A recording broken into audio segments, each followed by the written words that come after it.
This will be a day long remembered. Now I am the master. Welcome to another episode of Legends and Theories. And welcome to day number 24, and the final day of my review of the LEGO Star Wars 25th Anniversary Advent Calendar. So, going with today, I think today's the Young Jedi Adventure ship. And it is, because I don't recognize this at all. So, this is based off the Young Jedi Adventures TV show, but considering that I did not even watch this show, and that it is honestly something that's really interested me since the High Republic era was completely killed by, in terms of interest for me, by the Acolyte. So, I'll instead talk about the Young Jedi Knights, plus I think Young Jedi Adventures series, which focused on Jason and Jaina for Young Jedi Knights, and Young Jedi Adventures was an Anakin solo. Those are the kids of Han and Leia. So, one thing, that series was pretty interesting since it focused on those characters being, at the current time, the youngest and newest additions to the family of the original trilogy cast, but we'd eventually get more just like Ben Skywalker, who never really actually gets a full series dedicated to him, although he does have a major role in some of the later books. Currently, I am reading Dark Nest, and while he doesn't have a super major role, he does have a decently big one. Then we have with Jason and Jaina, although I haven't read Young Jedi Knights, and it's a pretty long book series, so long in terms of books, but it won't have as many since those books are young readers' novels, so they are shorter. I may get them, but it all depends. But the solo kids would grow up and eventually have just a lot of terrible things happen to them. The lives of the solo kids are honestly pretty miserable since Anakin himself does die. Then Jason falls to the dark side. Jaina has to kill him. Of course, Chewbacca also dies. And then Jaina also has to suffer through the death of Mara Jade. And just so much more insane stuff happening. But yeah, honestly, they do have a good amount of suffering, but there's also just some great moments in there. Really love just how resilient this family is, because they don't give up. And that's honestly just really great, because it's the opposite of the sequels where the smallest inconvenience happens there and everything breaks apart. But in the EU or Legends, they manage to become stronger than ever. And that just truly feels in line with who they are in terms of just storytelling and just from a lore perspective, because it just felt always so odd that, well, one, Luke Skywalker would give up, and that always felt off about what they wrote into the Last Jedi. But yeah, this is not super clear on how it's supposed to be built.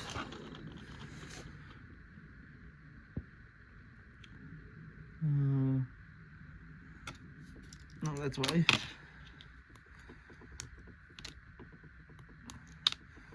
Yeah, this one also is, I don't know, it's based off of the one of the junior series, but it has the most complicated builds put into it. So Yeah, it's honestly kind of interesting.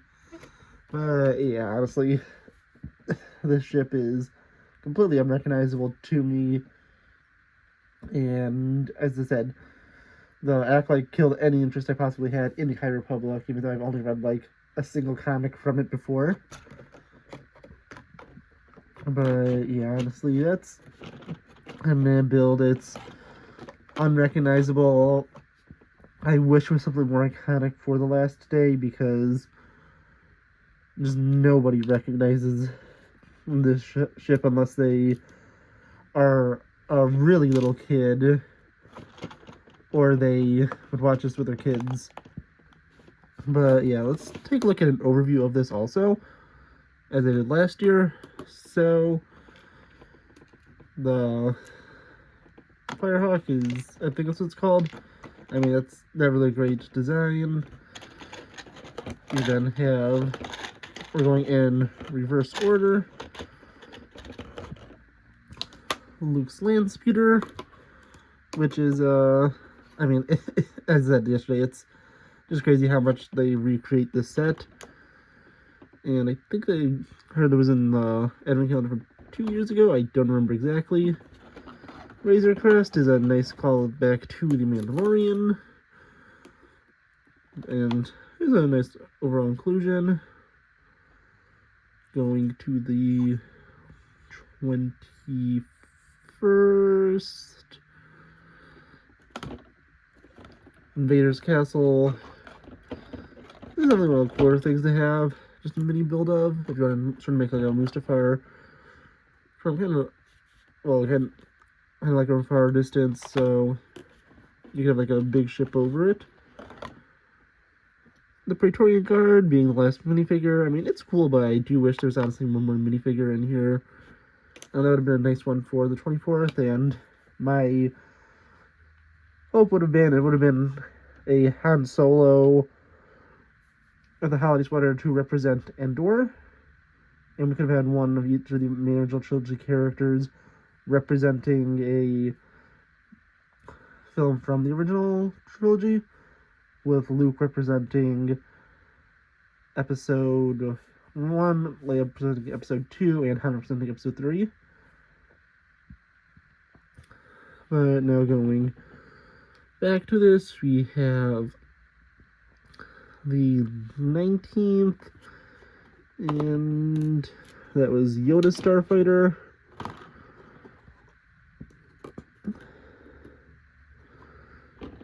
Going to the 18th, I think that was Luke. I just wanted to double check that to confirm.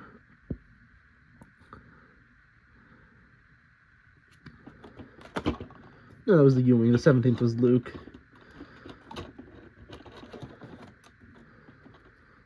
The Ewing, which, I mean, I think it's one of the, well, that's a little better look of it. Or 16th, the 17th, sorry. Just thinking of, yeah, that is Luke, who I did have sitting over here. Sorry, that's Mara.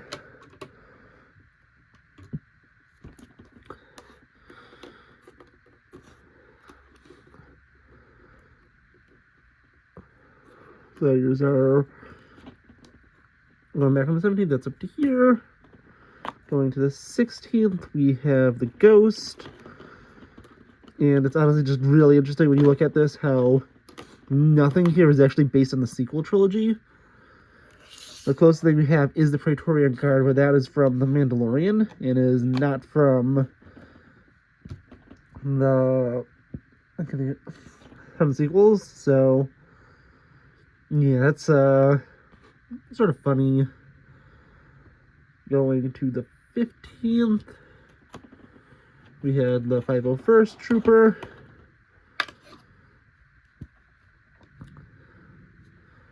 Now, the 14th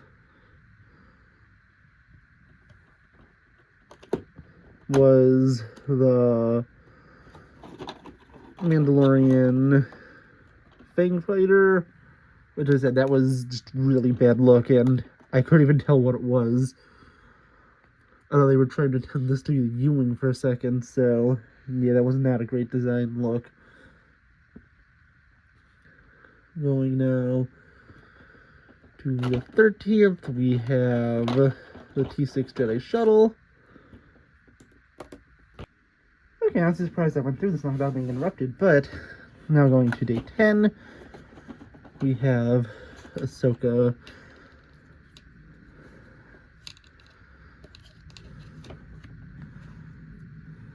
Okay, so yeah, Ahsoka.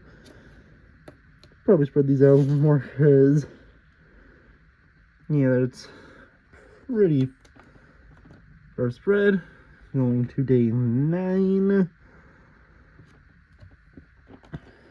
we have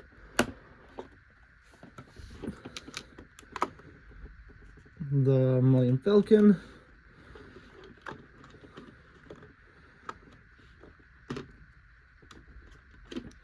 And this is stuck in here. So, yeah. Kind of a pain to get out.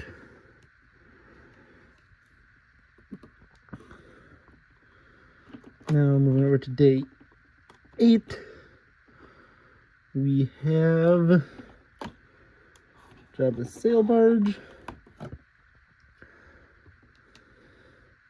Day 7 was the mini kit.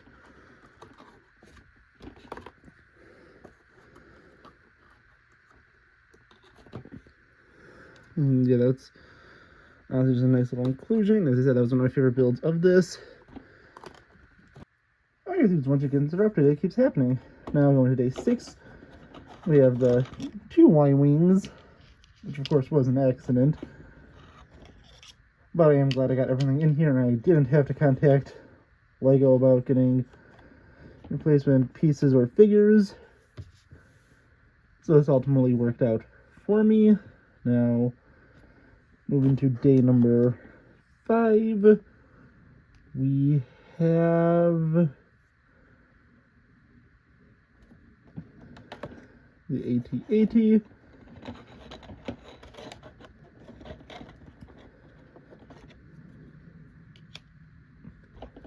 Day number 4 was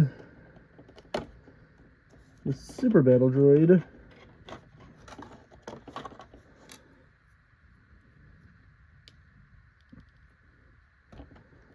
Day number 3, the TIE Fighter.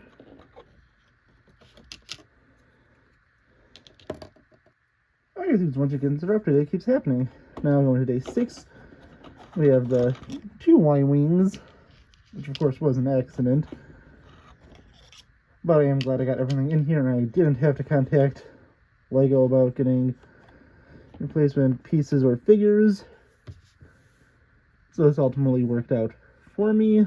Now, moving to day number 5, we have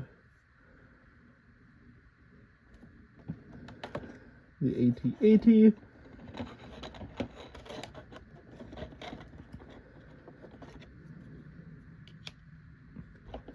Day number 4 was the Super Battle Droid.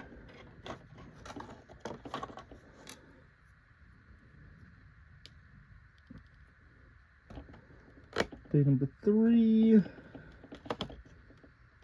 the TIE Fighter.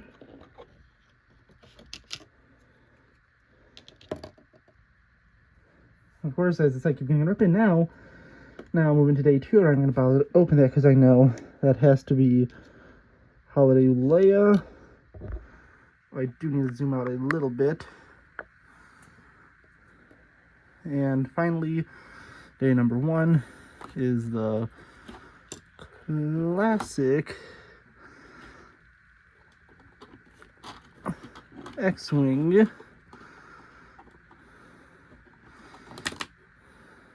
And that was having a little difficulty getting out. But yeah, honestly, overall, really nice selection of ships and characters. And yeah, honestly, it's great overall.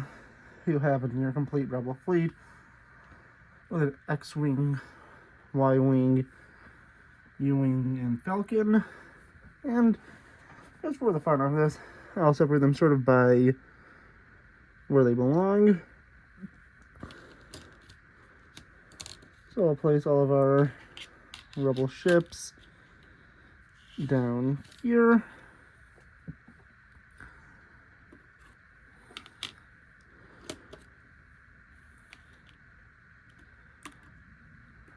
Our Mandalorian stuff will go towards the back. I'll be Mandalorian slash Disney Plus shows, so yeah, a few miscellaneous items. Imperial stuff will go here.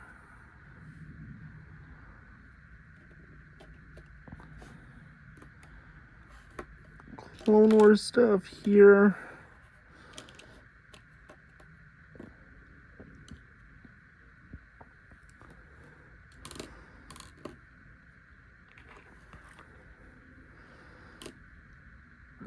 Molecular, I'll change slightly.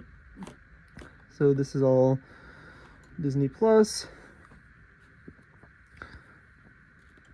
We have our 2 holiday exclusives here.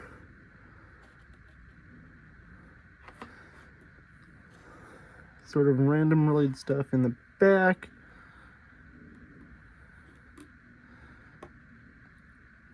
And yeah, honestly, we have a high focus on stuff from the mainly Rebellion. Even if we discount the fact that I have 2 Y-Wings. We have an X-Wing, the Ghost, a TIE Fighter, 2 Y-Wing, a U-Wing, and the Falcon. We have our 2 holiday exclusives. Then for the prequels, we have both 501st and a Super Battle Droid, or the Venator Yoda Fighter, a Jedi Shuttle, the Mandalorian Fang Fighter, and Palpatine Shuttle. Our 2 Imperial builds are the Vader's Castle and AT-AT. 2 Tatooine builds are the Sail Barge and the Land Speeder. And then we have our 2 kind of random builds, being the Mini Kit and the Firehawk. And finally, for Disney Plus shows, we have the Praetorian Guard, Ahsoka, and the Razor Crest.